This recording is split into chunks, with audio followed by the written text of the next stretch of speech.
기도하시겠습니다. 여호와는 나의 목자시니 내게 부족함이 없으리로다. 그가 나를 푸른 초장에 누이시며 쉴만한 물가로 인도하시는 하나님을 찬양합니다. 십자가의 능력의 보혈로 우리의 죄를 씻어주셨으며 하늘의 소망을 들어오고 살아가게 하시니 감사를 드립니다. 날마다 살아가는 삶 속에서 지은 우리의 허물과 죄를 고백하오니 용서하여 주셔서 이 시간 정결한 마음으로 예배를 드리게 하옵소서. 영적 무지와 무감각 속에서 세상 것을 따라 살아가지 않도록 진리의 말씀으로 무장시켜 주시옵고, 악한 영구가 쓴 뿌리들을 뽑아 그리스도인 안에서 거룩하고 아름다운 모습으로 변하여 올바른 믿음으로 선을 행하며 복음을 위하여 애쓰는 성도가 될 수 있도록 주의 영으로 채워주시옵소서. 하나님의 뜻을 아는 지식을 더하여 주시어서 여러 가지 시험에 빠지더라도 이길 수 있도록 도와주시옵소서. 성령의 능력으로 믿음에 굳게 서서 연약한 자를 도우며 아픈 자들을 위하여 기도하고 세상 사람들을 전도하며 복음의 일꾼으로 우리들을 사용하여 주시옵소서. 그리스도 안에서 부끄럽게 살아가지 않도록 봉사하며 헌신하며 사랑하며 기쁨이 넘치는 그리스도인으로 살게 하여 주시옵소서. 우리 교회가 복음의 통로가 되게 하시며 우리 모두가 예수 그리스도의 마음으로 이웃을 믿지 않는 자들을 위하여 간절히 기도하며 그들을 빛 가운데로 인도하여 하나님이 우리에게 맡기신 사명을 감당할 수 있는 은혜의 성도들이 될 수 있도록 세워주시옵소서. 선교사들을 위해서 더 많은 자들이 그들을 중보하게 하시옵고, 날마다 새 힘을 그들이 얻고 많은 열매를 맺으며 그들이 머물고 있는 곳에 찬양과 기쁨이 넘치는 곳이 되게 하여 주시옵소서. 오늘도 말씀을 전하시는 목자에게도 성령님 함께 하셔서 그 말씀이 능력 있게 하시며 살아있는 말씀을 우리의 영과 혼을 쪼개어 마음에 깊이 뿌리가 내릴 수 있도록 은혜를 주시기를 간절히 바라오며 지금도 살아계시며 일하시는 예수 그리스도의 이름으로 기도드립니다. 아멘. 하늘에 계신 우리 아버지여, 이름을 거룩하게 여기시며 나라에 임하옵시며 뜻이 하늘에서 이루어진 것 같이 땅에서도 이루어지리이다. 오늘 우리에게 일용할 양식을 주시옵고, 우리가 우리에게 죄 지은 자를 사하여 준 것 같이 우리의 죄를 사하여 주시옵고, 우리를 시험에 들지 말게 하시옵고, 다만 악에서 구하시옵소서. 나라와 권세와 영광이 아버지께 영원히 있사옵나이다. 아멘. 오늘 함께 나누실 말씀은 마태복음입니다. 마태복음은 4장 12절부터 23절까지입니다. 예수께서 요한이 잡혔다고 하는 말을 들으시고 갈릴리로 돌아가셨다. 그리고 그는 나사렛을 떠나 스불론과 납달리 지역 바닷가에 있는 가버나움으로 가서 사셨다. 이것은 예언자 이사야를 시켜서 하신 말씀을 이루시려는 것이었다. 스불론과 납달리 땅, 요단강 건너편 바다로 가는 길목, 이방 사람들의 갈릴리, 어둠에 앉아있는 백성이 큰 빛을 보았고 그늘진 죽음의 땅에 앉은 사람들에게 빛이 빛이었다. 그때부터 예수께서는 회개하여라, 하늘나라가 가까이 왔다 하고 선포하기 시작하셨다. 예수께서 갈릴리 바닷가를 걸어가시다가 두 형제 베드로라는 시몬과 그의 형제라는 안드레가 그물을 던지고 있는 것을 보셨다. 그들은 어부였다. 예수께서 그들에게 말씀하셨다. 나를 따라오너라. 나는 너희를 사람을 낚는 어부로 삼겠다. 그들은 곧 그물을 버리고 예수를 따라갔다. 거기에서 조금 더 가시다가 예수께서 다른 두 형제 곧 세베대의 아들 야고보와 그의 동생 요한을 보셨다. 그들은 아버지 세베대와 함께 배에서 그물을 깃고 있었다. 예수께서 그들을 부르셨다. 그들은 곧 배와 자기들의 아버지를 놓아두고 예수를 따라갔다. 이는 하나님의 말씀입니다.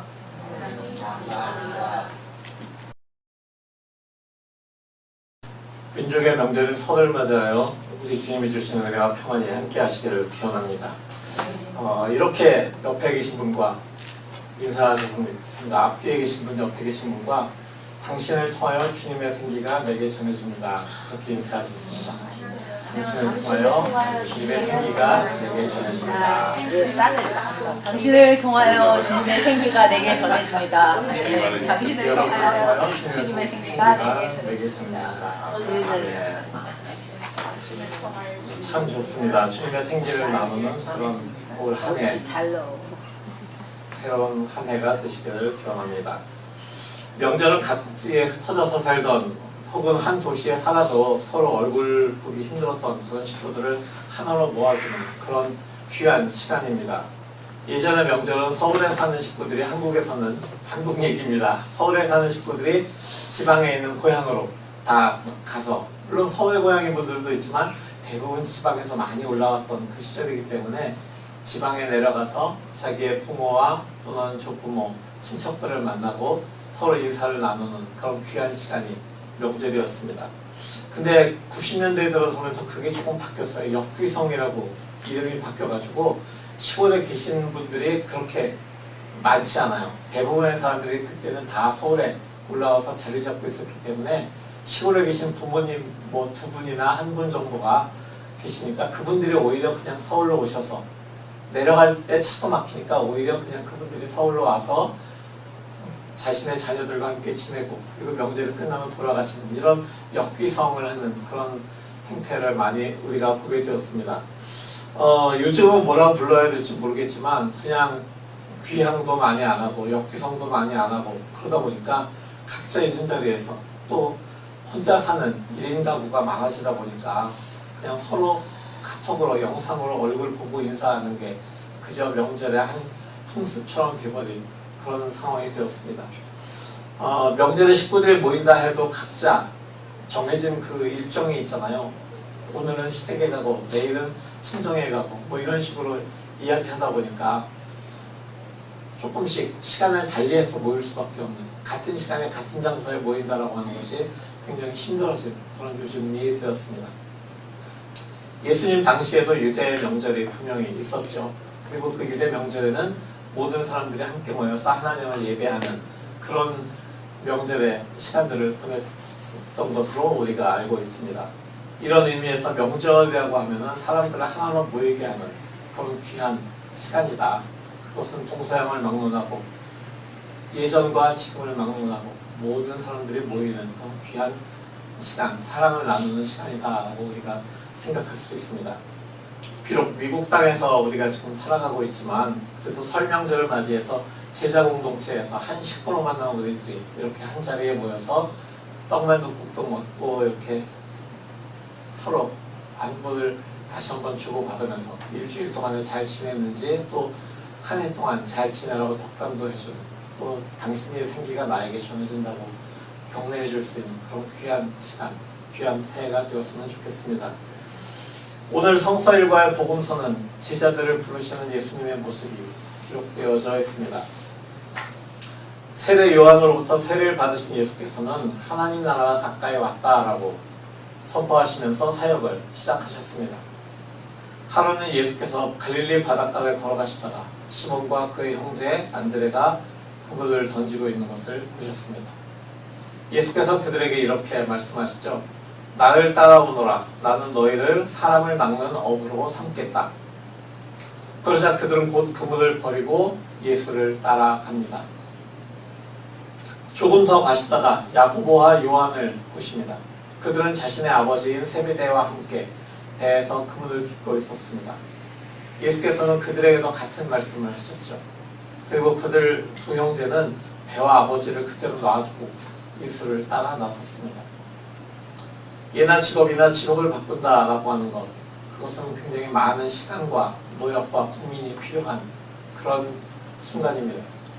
특히 현재의 직업이 안정된 그런 수입을 나에게 주고 안정된 베네핏들을 나에게 주고 있고, 그리고 나의 미래를 향한 여러 가지 전 리타이어먼트들을 계속해서 보장해주고 있다라고 했을 경우에는 그걸 바꾼다는 것이 그렇게 쉽지는 않습니다.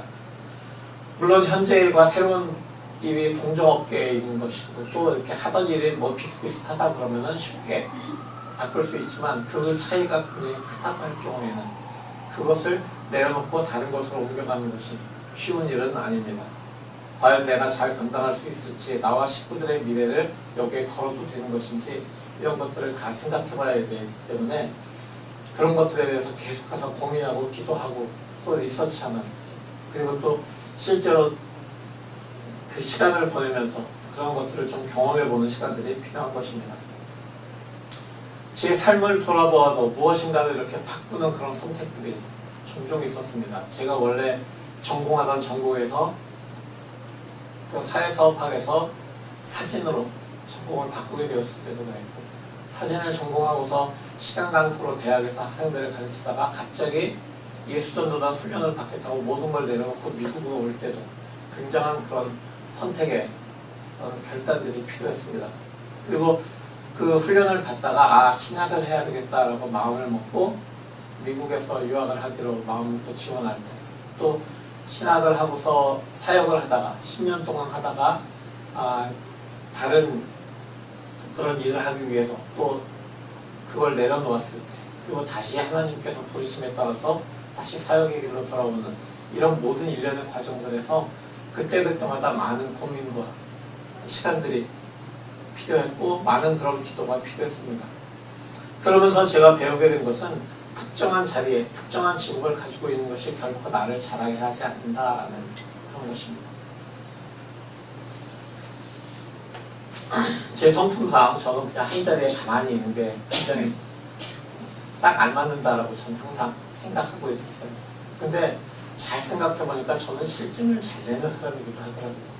어떤 한 가지 일에 실증을 내고 다른 것으로 이렇게 바꿔보려고 하는 그런 마음이 제 안에 있기도 했습니다. 근데 그래서 그런지 어떤 특정한 삶의 형태나 직업을 계속 유지하는 것보다 하나님과의 관계에 초점을 맞추고 살아가는 것이라면은 그 어떤 것도 상관이 없다라고 하는 것을 저는 그 모든 저의 삶을 통해서 배우게 되었습니다. 예수께서 시몬과 안드레, 야고보와 요한을 부르셨을 때 그들의 직업은 어부였습니다. 오랫동안 갈릴리 바다에서 어부로 살아온 사람들, 잔뼈가 굵었다고 소위 이야기하죠. 이 사람들에게 갈릴리 바다는 아주 익숙한 장소였고 그들의 생계를 책임져주는 훌륭한 곳이었습니다. 그들에게 낯선 사람이 다가와서 이렇게 이야기합니다. 자신을 따라오라고 말입니다. 그런데 그 말의 뒷부분에 나는 너희를 사람을 낚는 어부로 삼겠다라고 하는 내용이 들어있었습니다. 어부라는 말이 들어있는 거예요. 낚는다라는 말도 들어있고요. 어부로 오랜 기간을 살아서 그들은 그랬을까요? 그들은 사람을 낚는 어부가 무슨 뜻인지 이해하고서 예수를 따라 나선 것일까요? 아니면은 그냥 젊은 혈기에 이제 어업 같은 비린내 나는 이런 일은 좀 집어치우고 다른 일을 해보고 싶어 라는 그런 도전 정신으로 예수를 따라 나선 것이었을까요?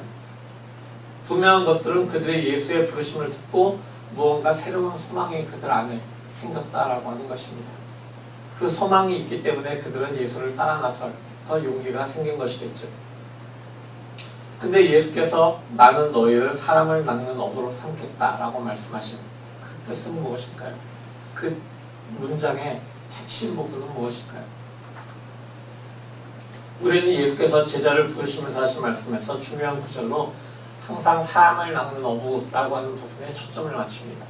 아마 지금 여기 계신 분들도 목사님이 하시는 말씀이 어부로 삼으시는 주님이라는 제목이니까 사람을 낚는 어부가 무엇이어야 하는지를 얘기하시겠구나 라고 생각하셨을 거예요. 그렇죠?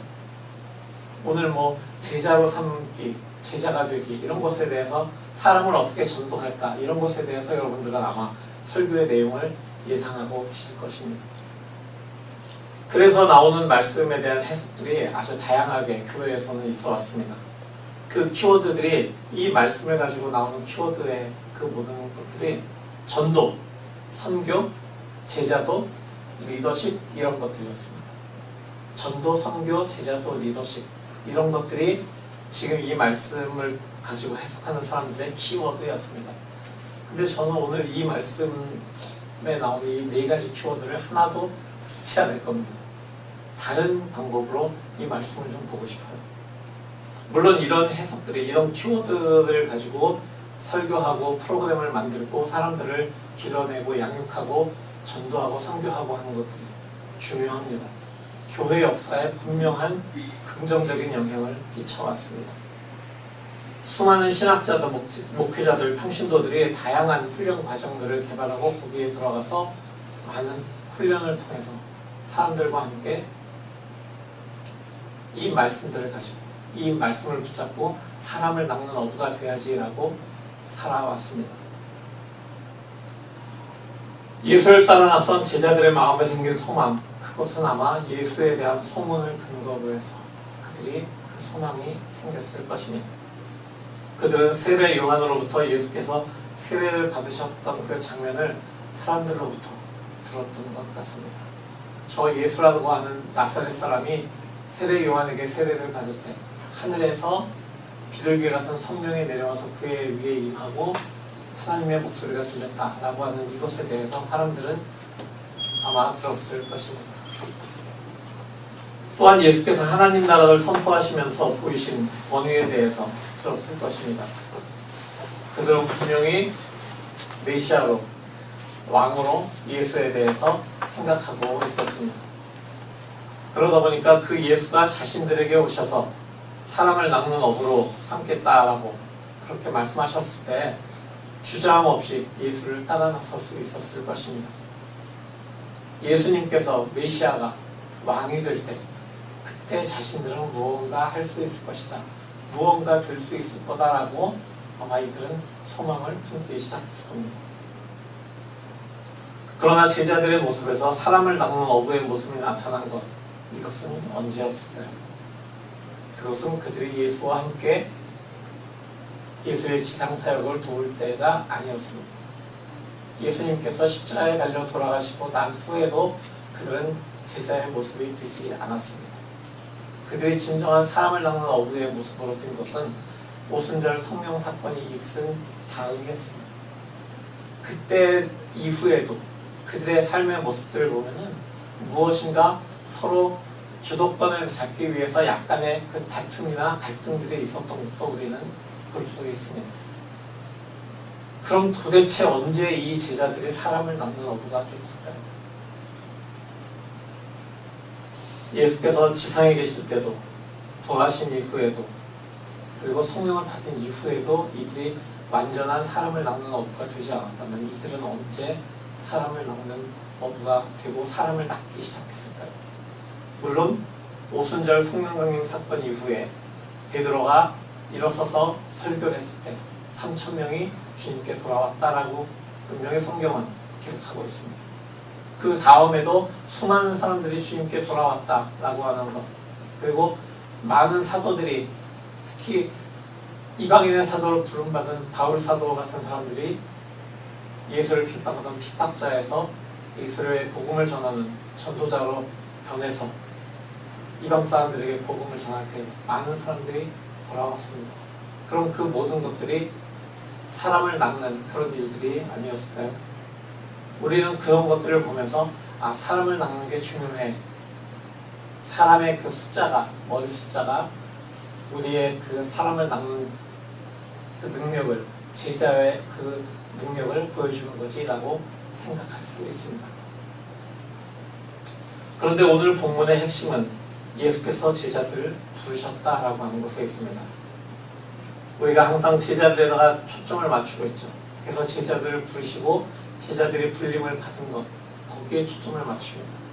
하지만 정확하게 오늘의 본문의 초점은 제자를 부르신 분이 예수 그리스도시다라고 하는 것입니다.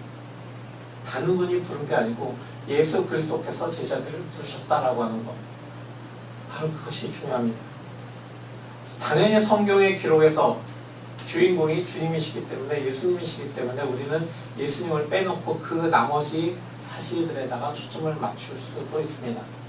너무도 당연한 것이기에 그냥 내려놓고 그럼 다른 거에 뭐야? 우리가 눈길을 둬야 될 부분이 뭐야? 라고 생각할 수도 있습니다.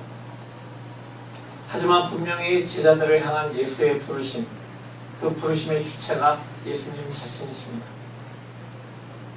예수님께서 말씀하셨을 때 이렇게 말씀하셨죠. 나는 너희를 사람을 낚는 제자로, 어부로 삼겠다. 앞뒤에 제일 중요한 주어와 동사를 딱 보면 나는 삼겠다예요. 중간은 다 빼버려도 상관이 없는 부분이에요. 나는 저 돌들을 사람을 낚는 어부로 삼겠다라고 해도 그거는 전혀 틀린 말이 아니라 맞는 말이 될 수 있습니다. 주님이 하시겠다면 그렇게 할 수 있는 거기 때문에. 근데 주님께서는 여기에서 나는 삼겠다, 사람을 낚는 어부로 삼으시는 분이 주님이시다라고 하는 것을 여기서 말씀하고 계십니다.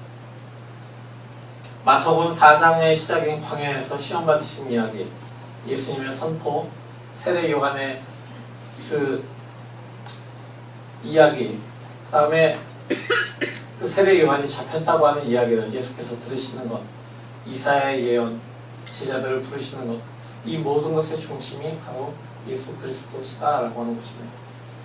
그렇게 오늘은 예수님께서 제자들을 부르시는 이야기를 읽으면서 주님께 계속 초점을 맞출 필요가 있는 것입니다. 결국 오늘 이 말씀의 핵심은 사람을 낚는 어부가 아니라 제자를 사람을 낚는 어부로 삼으시는 주님이십니다. 제가 원고에는 그렇게 써놨어요. 제자들을 사람을 낚는 어부로 삼으시는 주님. 그러니까 삼으시는데 저는 이렇게 쿼테이션 마크를 해놨어요. 왜냐하면 중요한 부분이니까. 이 제자로 삼는다라고 하는 이 동작은 한 번에 완성되는 동작이 아닙니다.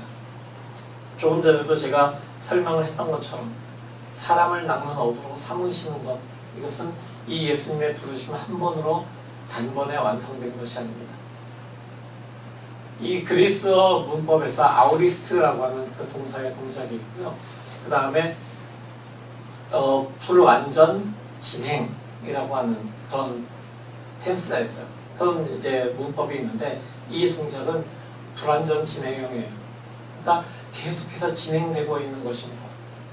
그러니까 삼는다라고 하는 것은 어부로 삼는다는 한 번에 딱 끝나는 게 아니라 계속해서 진행되어가는 과정을 나타내는 동사로 분명하게 기록이 되어 있습니다. 그 이유는 이 성경을 기록한 사람이 그 문법의 느낌을, 당시의 문법의 느낌이 뭔지를 정확하게 알기 때문에 삼는다라고 우리는 번역을 했지만 삼아 가신다라고 하는 것이 어떻게 보면 정확하게 우리가 해석할 수 있는 그런 내용이겠죠. 그러니까 시간을 두고 점진적으로 이루어져 가는 것이 제자로 삼아가는, 사람을 낚는 어부로 삼아가시는 그런 일인 것입니다. 그렇기 때문에 제자들을 부르시고 그들을 사람을 낚는 어부로 삼으시는 그 일은 시간을 두고 계속해서 그들이 죽을 때까지 이루어지는 그런 과정이었습니다. 제자로 부르셨기에 그 즉시 제자가 되는 것이 아니라 반드시 거쳐야 되는 시간과 노력과 그 모든 과정들이 필요하다라고 하는 것입니다. 시몬의 예를 한번 들어보겠습니다. 지난주에 설교에서 제가 그렇게 얘기했어요. 예수께서 시몬을 보시는데 그 겉모습, 그의 어눌하고 말을 더듬는 그냥 시골 어부의 그 모습을 보신 것이 아니라 그 안에 있는 더 깊은 곳에 있는 반석과 같은 그런 푸른 마음을 보셨다라는 그 이야기를 했습니다. 그래서 내가 너를 더 이상 시몬이라고 하지 않고 베드로, 반석이라고 부르겠다라고 말씀하셨다고 했죠. 그러면 그 반석이 그 안에 있긴 하지만 그것이 단단한 반석으로 자리 잡기 위해서 진정한 그 베드로가 주님의 제자로 그렇게 성장하고 활약하기 위해서 많은 시간이 필요했던 것을 우리는 볼 수 있습니다. 베드로를 처음에 부르셨어요. 베드로와 안드레를 처음으로 부르셨는데, 시몬과 안드레를 부르셨는데 베드로가 제자들 중에서 수제자로 여겨졌습니다. 복음서를 보면 그렇게 되어 있어요. 수제자처럼 항상 베드로가 앞에 나서고 베드로의 이름이 처음 나옵니다. 베드로가 이런 고백을 해요. 마태복음 5장에서 주는 그리스도시요 살아계신 하나님의 아들이시니이다 라고 하는 놀라운 고백을 합니다. 그 당시 어떤 제자도 그런 고백을 못했어요. 베드로는 그만큼 주님에 대한 그런 고백을 할 수 있는 마음이 그 안에 있었습니다. 반석이 그 안에 있었습니다. 그렇지만 예수께서 잡히시던 밤에 예수를 모른다고 3번이나 부인하는 그런 일을 저질렀죠. 예수께서 돌아가신 이후에도 무덤에 달려가 보았던 그런 사람임에도 불구하고 그는 제자들과 함께 방 안에서 문을 잠그고 그 속에서 두려움에 떨고 있었습니다. 베드로가 부활하신 주님을 잠깐 주님께서 오셔서 만났지만 그 이후에 나는 고개를 저으러 다시 돌아가겠다라고 갈릴리 바다로 돌아갔던 것도 베드로였습니다. 예수님을 따라다니면서 그동안 했던 경험들, 부활하신 예수를 만났음에도 불구하고 그는 업으로 다시 돌아갔습니다. 그러다가 부활하신 예수께서 갈릴리 바닷가에서 제자들을 다시 업으로 돌아간 제자들을 다시 만나셨을 때 그때 베드로의 마음은 어땠을까요? 그 베드로의 마음은 주님에 대한 서운함도 있었고 주님에 대한 죄책감도 있었을 것입니다. 주님에 대한 서운함은 주님의 능력으로 무언가 좀 왕답게 그렇게 하셨으면 어땠을까? 그러면 우리가 지금 이 꼴은 아니지 않을까라는 그 서운함? 혹시 주님에 대한 그 죄책감, 그것은 주님을 모른다고 부인했던, 그리고 자기가 두려움에 떨면서 다시 옛날의 생활로 돌아간 것에 대한 죄책감, 이런 것은 아니었을까요? 그렇게 무너져 있는 베드로를 향해서 주님께서는 내가 나를 사랑하느냐라고 3번 물으십니다.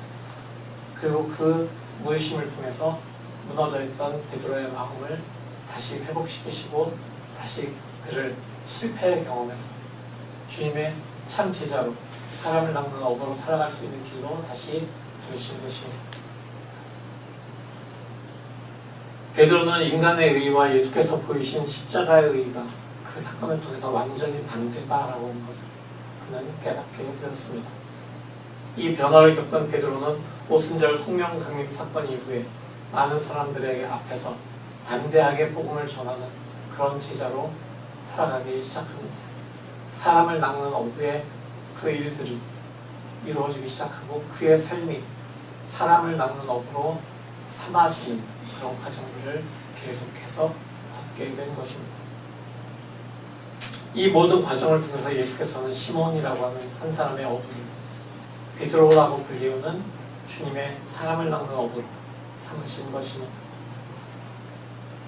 오늘 본문의 앞뒤 부분에서 예수께서는 회개하여라 하늘나라가 가까이 왔다라고 선포하시고 온 갈릴리를 두루다니시면서 그들의 회당에서 가르치시고 하늘나라의 복음을 선포하시고 백성 가운데서 모든 질병과 아픔을 고쳐주셨습니다. 제자들을 부르시고 그들의 영혼에 그들의 삶 전체에 큰 빛을 전하신 예수 그리스도는 복음 그 자체이시고 가장 좋은 소식이신 분입니다. 그 예수께서 오늘 우리 모두를 제자로 삼기 위해서 부르십니다. 내가 너희를 사람을 낚는 어부로 나의 제자로 삼겠다 라고 말씀하신 것입니다. 이것이 우리에게 가장 좋은 소식, 복음입니다. 예수께서 우리를 제자로 삼아가신다는 사실을 믿고 숫자와 성공적인 방법론에만 집중하게 될 때 그것은 종종 폭력적인 강요가 될 수도 있습니다. 사람들을 복음으로 불러들이는 것이 아니라 오히려 복음으로부터 멀어지게 하는 그런 것이 될 수 있다는 얘기입니다. 예수의 부르심을 받은 시몬과 안드레, 야고보와 요한은 즉시 그분을 버리고 예수를 따랐습니다. 예수와 함께 시간을 지나면서 그들은 예수 그리스도의 그 복음이 자신의 것으로 만들어지고 또한 자신들의 삶에 역사하신 그 예수 그리스도를 닮아가기 시작했고 결국 예수 그리스도께서 약속하신 성령을 받은 직후에 그들은 예수 그리스도의 제자로 사람을 낚는 어부로 본격적으로 살아가기 시작했습니다. 나를 따라오너라. 나는 너희를 사람을 낚는 어부로 삼겠다. 신실하신 주님께서 지금 우리를 부르고 계십니다. 우리는 제자가 삼아지는, 사람을 낚는 어부로 삼아지는 그런 과정에 있는 것입니다. 예수께서 우리를 변화시킬 것입니다. 예수께서, 신실하신 주님께서 우리를 변화시키실 것입니다. 사람을 낚는 어부로 제자로 삼고 계십니다. 바로 그 부르심에 응답하는 그런 우리 모두가 되기를 우리를 부르시는 예수 그리스도의 이름으로 기원합니다. 네. 이 말씀을 붙잡고 우리가 오늘 이렇게 기도하겠습니다. 주님 우리를 부르시는 그 부르심에 즉시 응답하겠습니다. 그러나 그 응답이 내 삶에 이루어지는 그 모든 과정을 내가 주님께 맡기고 주님께 순종하며 따라가겠습니다. 언제까지 내가 주님의 제자로 완성될 수 있을지 우리는 모르지만 주님께서 우리를 부르셨고 우리는 거기에 순종하였으니 주님 우리를 주님의 사람을 나누는 업으로 주님의 제자로 삼아가 주십시오. 이렇게 기도하겠습니다. 다 같이 기도합니다.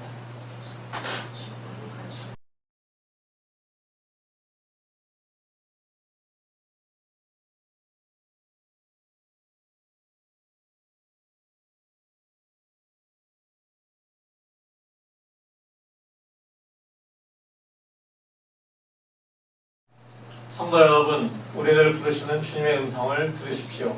그 음성에 즉시 반응하십시오. 복음이신 주님께서 우리를 변화시키시고 제자로 삼아가시는 분임을 기억하십시오. 아멘.